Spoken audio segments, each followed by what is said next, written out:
আজকে দেখাবো একজন প্রবাসী রাইতে নাইট হলে সে কোন খাবার খায়।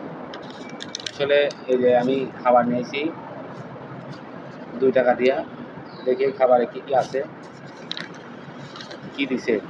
2 টাকা দিয়ে যা দিছে, একটা একটা ডিম দিছে আর একটা রুটি দিছে। এই হলো 2 টাকা। যাই হোক, এই খাবারটা খায়া আমার প্রায় 10টা পর্যন্ত কাজ করা লাগবে।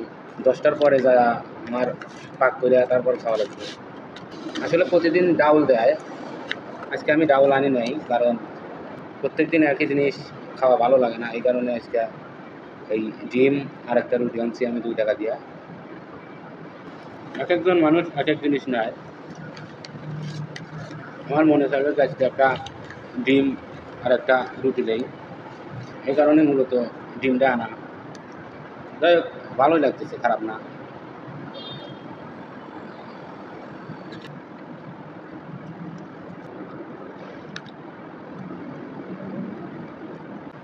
যদি আমাদের দেশে একটা রুটি আর একটা ডিম আনতে যাইতাম, তাইলে আপনার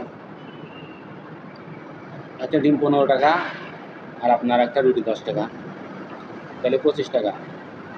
আর এ দেশের হিসেবে 2 টাকা। আর বাংলা টাকা হয়তো কনভার্ট করলে একটু বেশি হবে, 50 টাকা। ওটা একটা বিষয় না, কিন্তু যে এদেশে 2 টাকা দিয়ে অনেক কিছু পাওয়া যায়।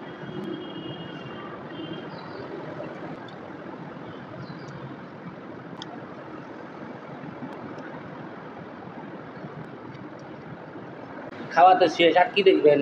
টুকুত করে একটা লাইক করে দেন।